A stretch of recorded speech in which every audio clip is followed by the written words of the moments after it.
The fastest I ever ran cost me 3 weeks of training. I crossed the finish line at 2:56, completed a sub-3 marathon. For about 30 minutes after that, I really couldn't move, and then I actually had to walk to my car. And kind of funny story, I took a nap that day with my wife, and during the nap, I woke up screaming because I cramped so bad in my hip flexors. They were done. My hip flexors were shot, and I don't just mean like actually sore. I thought I was legitimately injured. I limped every run for the first few miles, and it was a pain that felt like someone was taking a brand and pushing it onto my skin, like fiery, stabbing pain. I had to take a full week off, which I hate to do, especially like if there's not a good reason. But I feel like in this case there was a good reason. I needed to recover. I needed my body to get back to where it was. The funny thing is during that race, my body was giving me every single signal to slow down, to take care of myself. And I ignored them all because I wanted that number so bad. And I got the number, but I also got a very impactful lesson that we're going to talk about today. Because I've recognized that going fast has a price tag. Most of the time, you don't see it at the finish line. You see it afterwards. Welcome back to the Getting After It podcast, my friends. I am your host, Brett. And if you are new here, this podcast is all about ways that we get out of our comfort zone, we do hard things, and we try to become the best version of ourselves. And I've been sitting with this idea for a while. We're going to be talking about running today, which it's been a minute. I've been talking about like more topics that are relative to life and enjoying life while also pushing yourself and doing all these things. But I want to talk about running specifically because I think it's a great metaphor for what we're going to be discussing. And specifically with pacing, not as a strategy, but more of a philosophy for how you build anything worthwhile. And I'm going to talk about running. So that's where I first learned this idea with my body. And this episode, though, I want to make it very clear, is not just for runners. I try and make that connection every time just to let you guys know that I'm thinking of ways that I've learned lessons and how they can apply to you. But also, if you're a runner yourself, like my buddies Braden and Jace, who are beasts and they always listen to this podcast, so shout out to you guys, you'll understand these concepts. Like the idea we're going to be discussing is for anyone who has gone out a little bit too hard at the start of something and felt it come back around later. It could be a job, a business, a season of training, even a relationship.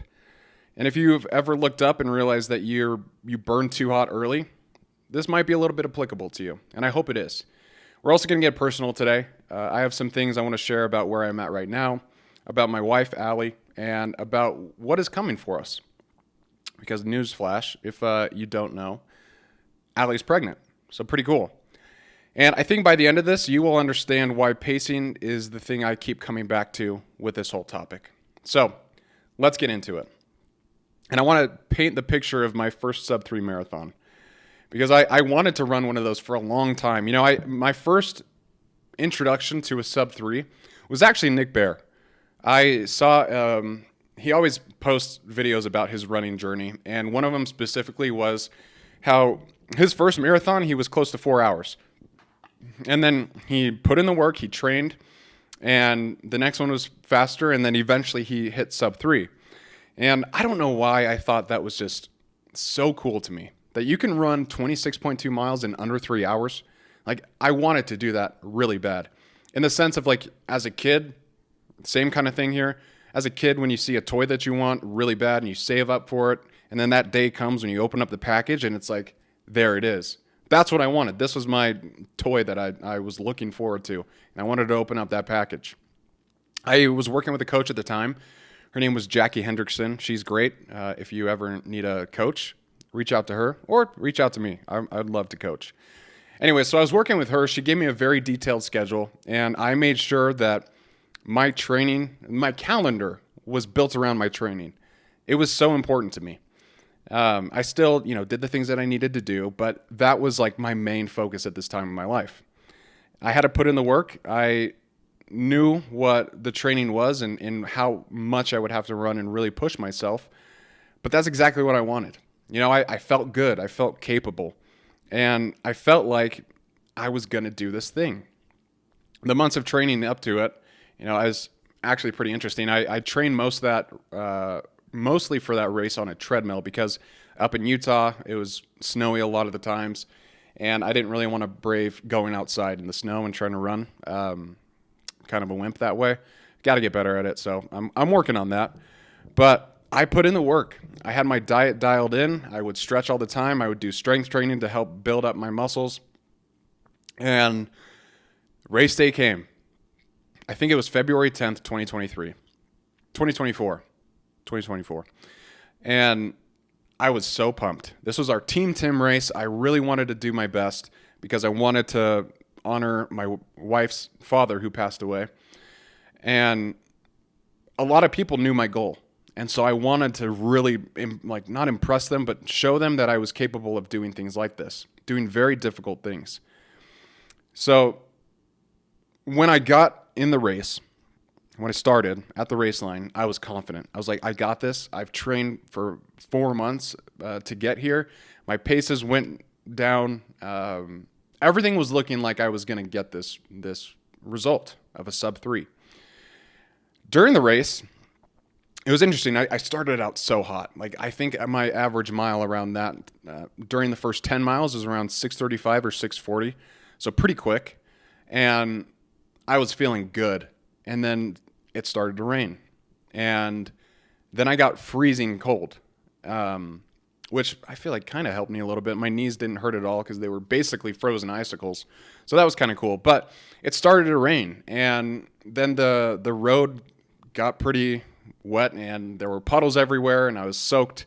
And I recognized really quickly that I burnt out because once the elements started doing their thing, I was feeling tired.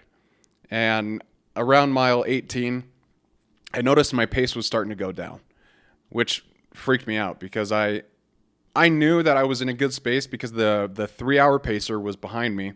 And my goal was just, I cannot let that person pass me. So I was doing all I could. I was digging deep. I was locked in. But during the race, my body was aching, especially in my hips. I really felt a lot of pain in my hips. I pushed through, and again, I felt that fatigue. I would go to every aid station, grab as many gels or bananas, whatever they had to offer. I would take them, get them down, and I was like, I am not losing this. And eventually, I crossed the finish line, and I had a 2:56 time. So I qualified for Boston. I got the sub 3 marathon, but something was really interesting because the price that I paid for that race showed up later. My hip flexors were absolutely shot. I can't explain to you. If you're a runner and you felt really sore hip flexors, it's like that, but it's almost debilitating. I had a hard time walking. I legitimately had a limp for 3 or 4 days after this race. And just like I said in the beginning, I took a nap and I woke up screaming because I was in pain and my hip flexors cramped. Actually scared my wife to death. It was kind of a funny moment, but I feel bad for that.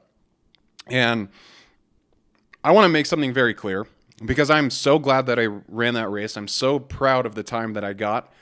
But the whole point of that story is to show that I was going fast. And because of that, I paid a price later. And going that fast and ignoring the signals, there was a cost attached I couldn't see until I already paid. And that is the thing about going too hard too early that I've realized. And again, you can take this principle and apply it to so many other areas of your life. But I didn't see it coming. Now I want to talk about Strava for a minute. And I want to say something on this podcast that I have never said directly before. For a stretch of my running life, after the sub 3 marathon, I was training for Strava. If you're on Strava, you know what the dynamic's like. Everyone can see your runs, what your splits are, what your paces are, what your distance is. They can see it. It's there. They can even see your heart rate zone. And at some point, and I could not tell you exactly when, But my training shifted from being about my own goals to being about what my activity log looked like. I started pushing my easy days to keep my average pace respectable. And it's interesting to say that because what's respectable? Like everyone's journey in running and in life is going to be different. And so there's no reason to try and go out and perform so other people are like, "Hey, he got a fast pace." Which that's probably the only reaction they would give you is, "Dang, he was going quick." And then they move on, they forget about it. I was training so I could keep my miles fast and keep the distance high. And to be honest, I was running hard to impress people who were barely paying attention. And it's actually kind of embarrassing to say out loud, honestly. And that's why I've really never talked about it directly. But this podcast, hey, listen, I will always be honest with you guys. I'm going to tell you exactly what I'm going through or what I'm feeling. And during that time, my mileage really suffered. And my next goal was to run an ultra marathon. And I was so frustrated because I couldn't get the distances in. Because I recognized that you can't run in the red every session and build anything. That is not how a body adapts. It's not how my body adapts, at least. Adaptation needs the volume, and volume requires recovery. And recovery requires you to actually take your easy days easy. And I didn't understand that at the time. I thought, I was at this level. I wanted to stay at that level and really push myself to make other people proud of me, which, again, I don't think they cared at all. I don't think they did. Anytime I see someone on Strava, I'm like, dang, that was awesome. I give it a like. And then I move on. That's really it. I'm not thinking about it for the rest of the day. And this adaptation is not optional information. That is physiology.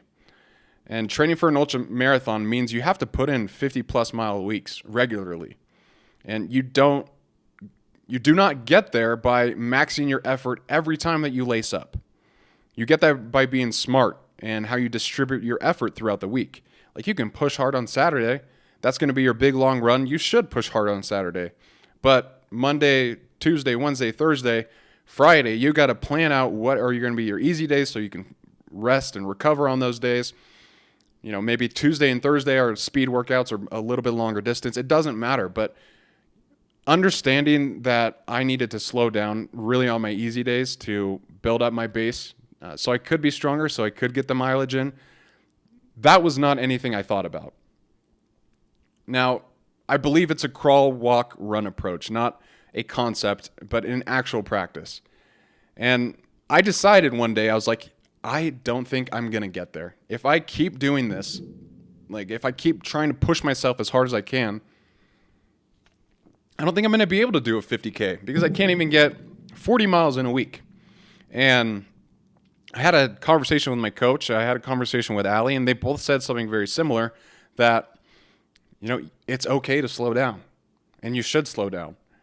And even my coach, who I would look at her Strava, and every day, she would post a run. Some days her pace was like in the nines. Other times it was in the 650s. Like she's quick, but she also understands that she needs time to give her legs some rest and do some easy runs. And I didn't understand that. But after those conversations with both those people, I realized that I might be in the wrong here. I might not understand truly what it means to take easy days or to recover.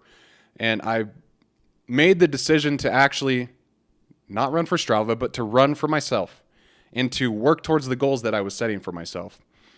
And that made all the difference, honestly. Because when I stopped running for the app, and started running for the training plan, everything started to change. My mileage went up.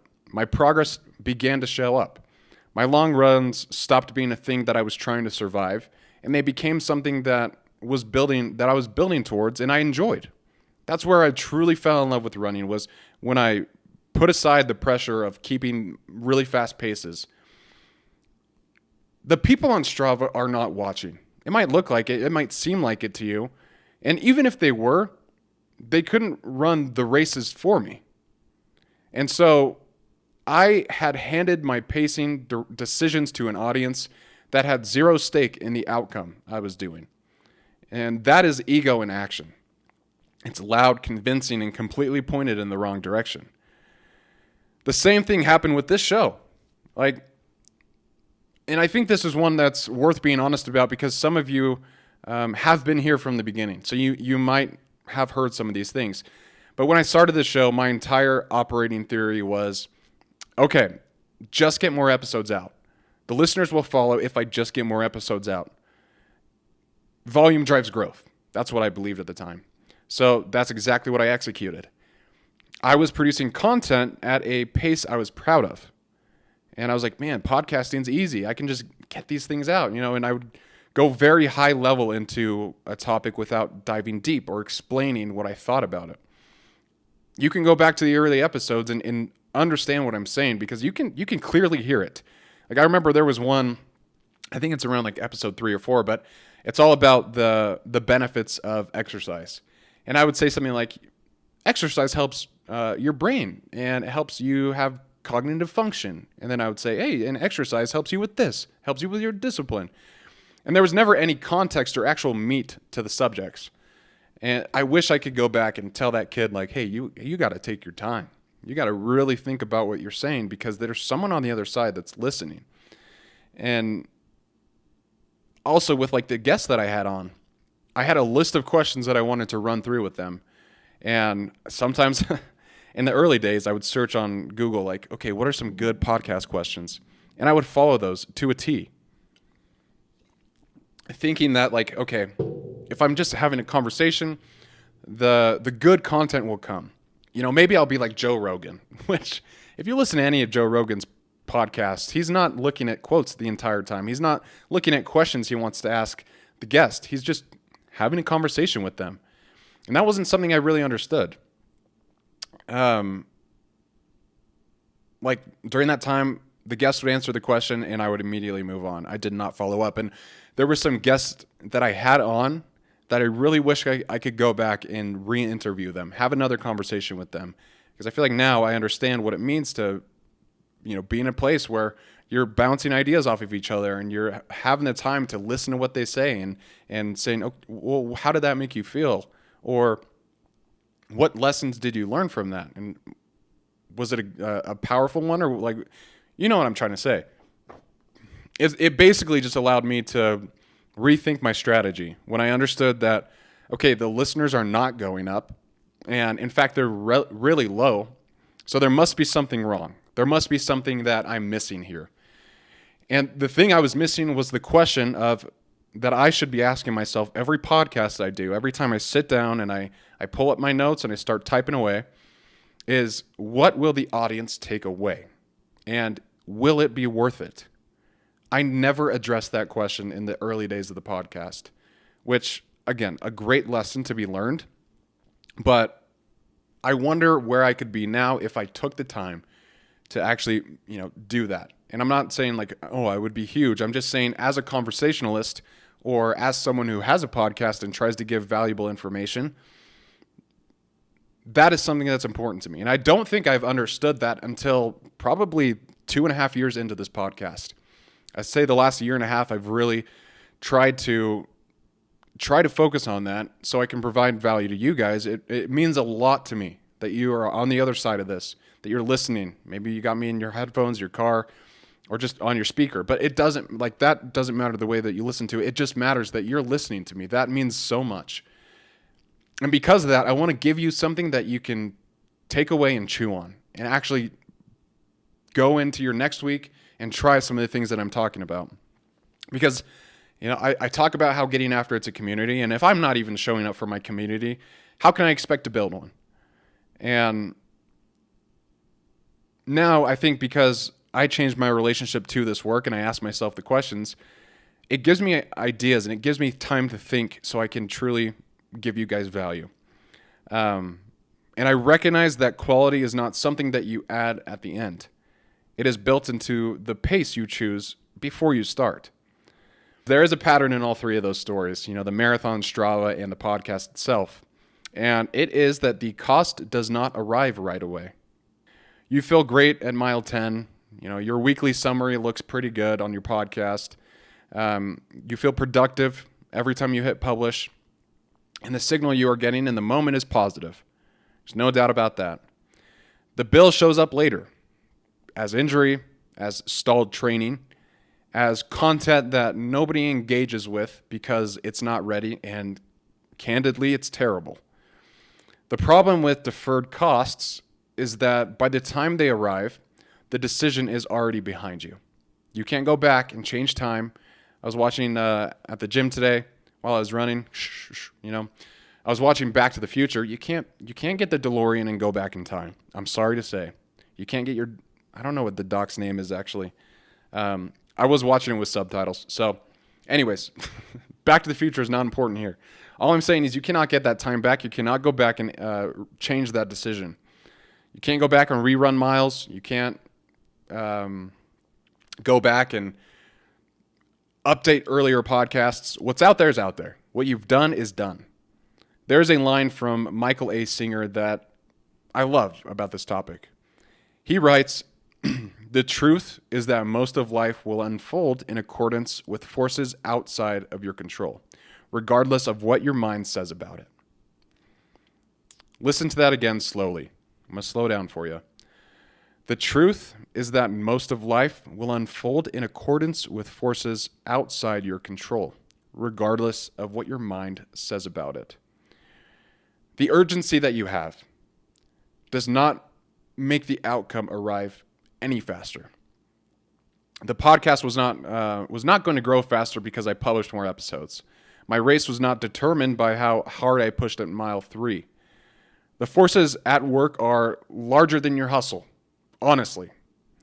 And that's why I love studying the Stoics, because a big chunk of what they focus on is, there are outside events, there are outside actions that will happen to you in your life. And your goal, your job, is to respond in a good way. Like, you have control over how you respond to things, and that is power. You will get there sometimes by going quick, but you get there having paid more than you need to. And most of us are just running our lives at a fast pace, trying to move through. Definitely me. That's why I'm bringing this up and why I've been sitting with it for a while, because I've recognized that I do tend to move quickly with all things. I want to be at certain points faster than is realistic and expected of me. And we do feel it in that moment, but just not right now. Now, I want to address something directly because some of you are already thinking of it. You have the argument. Winners go hard from the start. You miss all the shots you don't take. Outwork everyone in the room. And I agree with the spirit of that. And I'm not telling you to coast. Do not get that mixed up. I understand that that's the counter argument here, and I agree with many of those things. But patience is not the same as low effort. And I will come back to that a little bit later, but here is what I actually believe. Going hard looks different depending on where you are. If you're a beginner runner at the pace someone 5 years deep into training is doing, you are not being bold. You're being careless. If you're not draining threes within your first week of practice, that takes work, that takes reps. The shots worth taking are the ones you have built the capacity to make. The ego's job is to protect your image. The ego sets a pace that looks impressive to other people, and your actual job is to get where you're going. Those two things are often running in opposite directions. On Strava, I was running at ego's pace. In those early days of my podcasts, I was running an ego race. In that marathon, I was partially running my ego's race because I had trained for this in the end, and I needed the people in my life to see what the training produced. That's really it. And all those three examples, that's the ego talking. The sub 3 existed whether I ran 256 or 302. And Allie was not going to be prouder for me if I got 3 minutes faster in that race. She would be proud of me if I got the 302.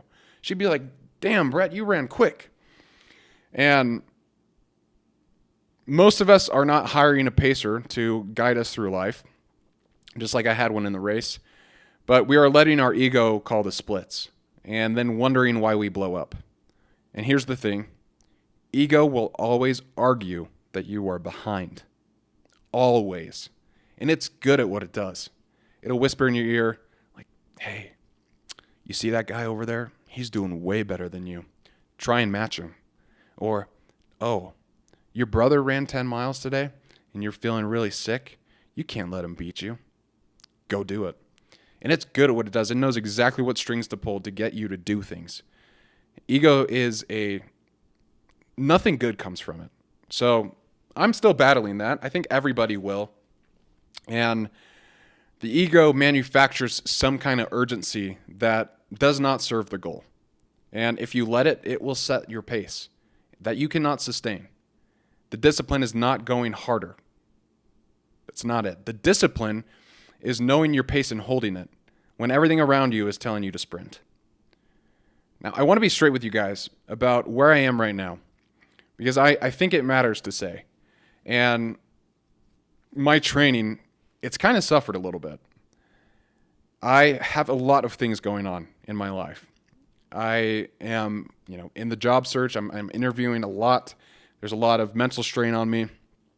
I am traveling back and forth a lot. I'm going to be a dad. And on top of that, my health is not great. What I mean by that is I've taken hormones for my testosterone, which my body doesn't produce. And the doctor's instructions were that as soon as Allie gets through her first trimester, he wanted me to go completely off all hormones to see what my base level was at. And I don't say this as an excuse, but training has been harder than it has been in the past 2 years because my body's fatigued. I do not recover well. I am not as strong as I would like to be. And I imagine it's because of my testosterone. My sleep's bad, which are all traits of it. I have brain fog from time to time, and it's frustrating as hell. I hate it. But, I was dealt this card, so I'm not going to complain because that doesn't get me anywhere. But it's real. The feeling is real. The fatigue, the soreness, the non-recovery, all that stuff. I have to deal with it. And it sucks. There's no other way to say it. It sucks. But here's the thing. I understand that I am not where I used to be in terms of my physical health, my fitness levels. And that's okay because this is my own journey. I'm running my own race. On top of that, I've learned how to be patient during times like this because there is the temptation when you fall behind to overcorrect. But I know where that gets me. And that's why we're having this conversation today because I do know where that gets me. And I can't compare myself to other people who, like Braden or Jace, who are crushing it with their runs and going fast and doing high miles. I can't do that because I know that I am not in a great place health-wise. I guess I'm healthy, but it's just testosterone. That's really it. My body doesn't produce it. I have a pituitary tumor, and that's just my reality. And so I try to be patient. And sometimes being patient is hard. It is tough because I want to be somewhere that I'm not right now. I'm still working. I'm still putting in the reps. I'm still training and going hard as I can. But that's a different version of what I looked like when I was training for my sub 3. And it's the best I can do right now. And I have to be okay with that. I have to understand that I'm running my own race. I'm not Nick Bear. I'm not Andy Glaze, David Goggins, Sally McRae. I'm none of these people. I'm Brett Rossell. And my journey will look different. Just like yours looks different from mine. Just like yours looks different from your wife's or your husband's, your friends. Everyone's life journey is going to be different.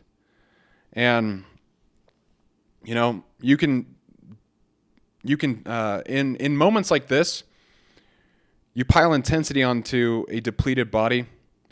Like you get hurt or you get burned out. And now you are further behind than when you started. And what I would say is the right move, the hard move, is to reestablish a sustainable pace and trust that it will compound. Do not panic. Do not try to make up all the ground within a week. Get your miles in, keep your commitments, and trust that the base you built does not disappear in a few rough weeks. I'm hoping that I can get this resolved. My hormone thing, going to meet with my doctor soon, so I'll have more updates then. But that is what I'm doing right now. I'm trying to reestablish my base, reestablish my pace so I can build my base. Apologies. And I'm telling you this because I suspect some of you are in a similar place to me. You fell off some kind of goal.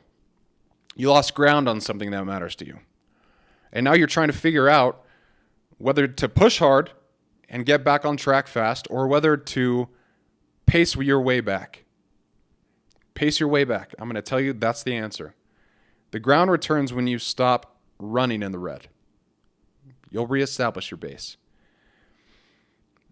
I think it's interesting to consider the miles that you can't go back on.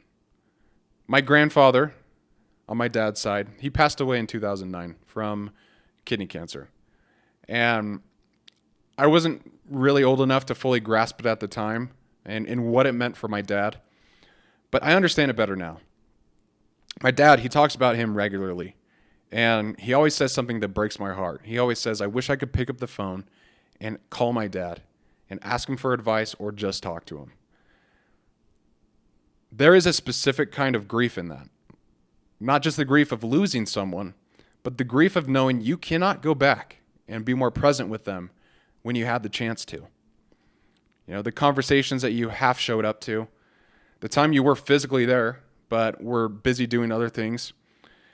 And what I've watched in my dad over the years is how he changes how he shows up when it counts. Like, when we get together now, his phone goes away. He's not distracted by sports. His attention is fully on you. You know, whatever else is going on, it goes all away. He is with his people. That's it. And I believe he learned something during that time in a very difficult way. And he has not wasted that lesson. I really admire him for that. And it's something that, just from his example, I try to emulate in my own life, is being with my people.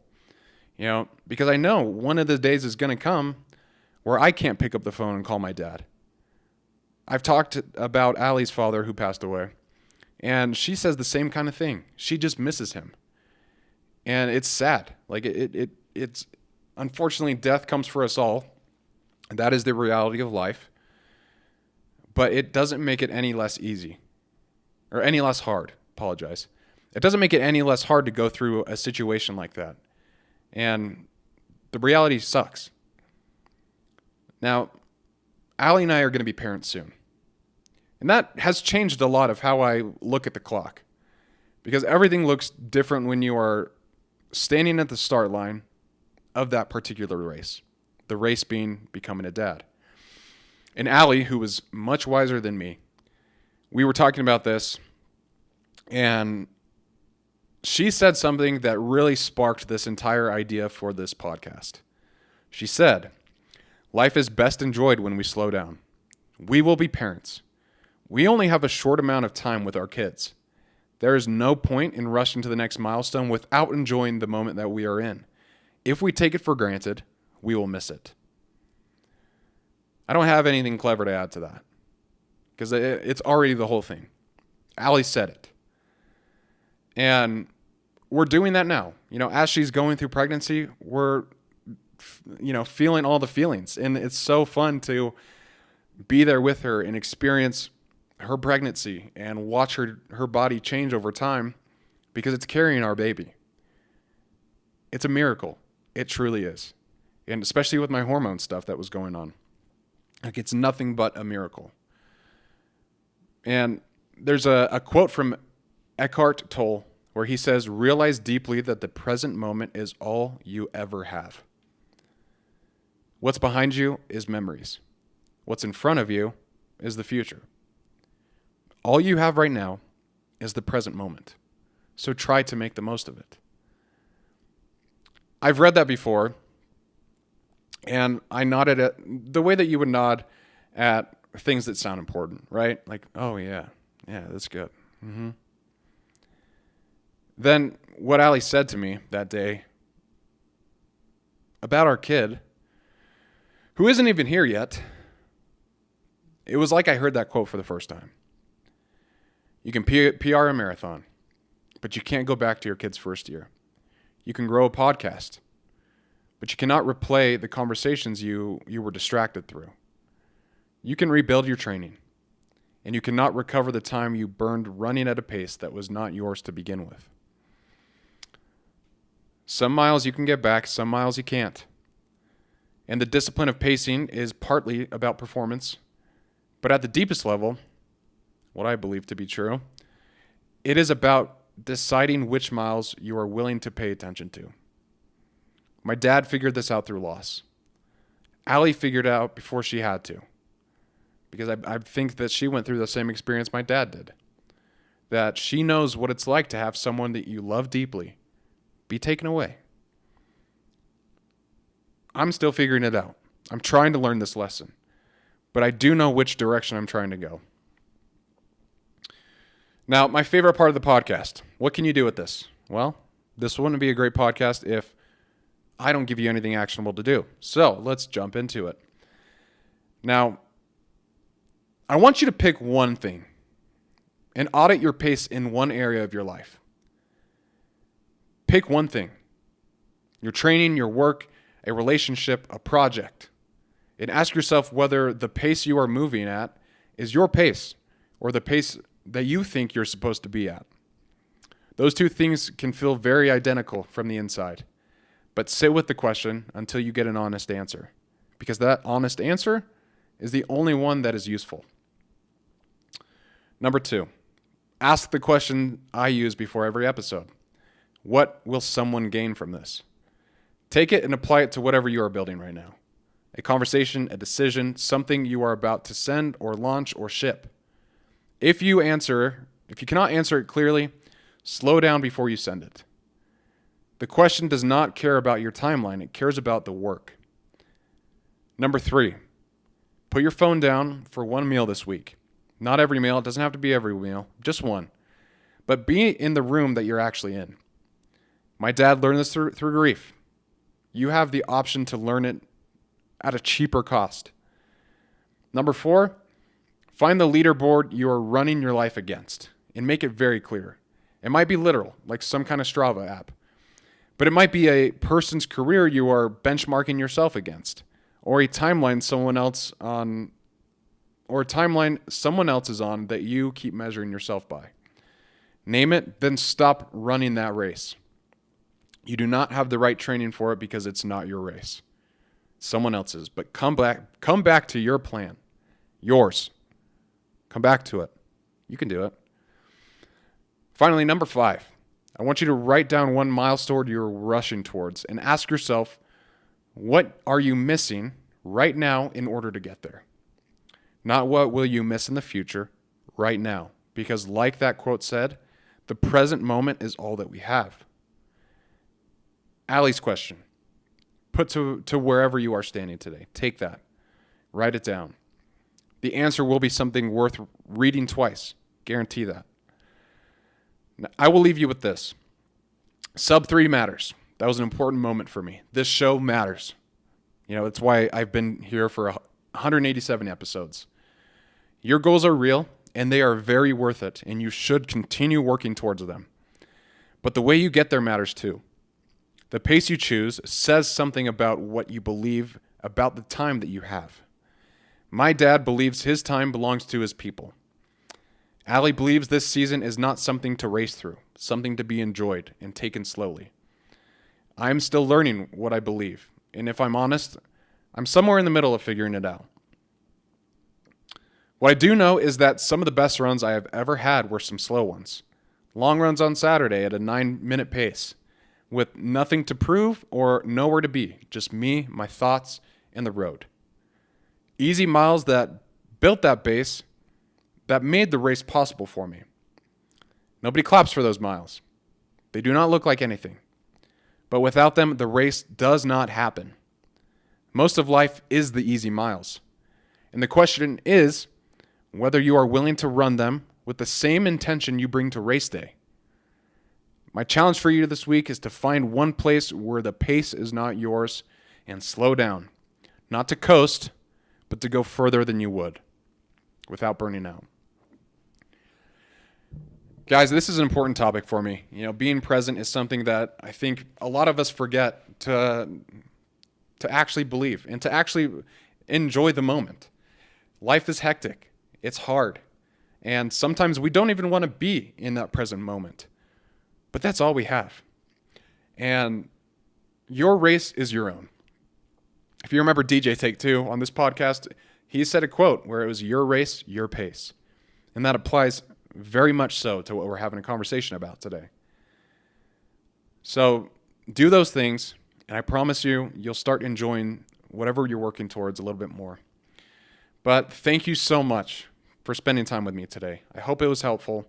I hope you get a clear understanding of what it means to utilize the time that you have and to not try and put yourself above where you should be.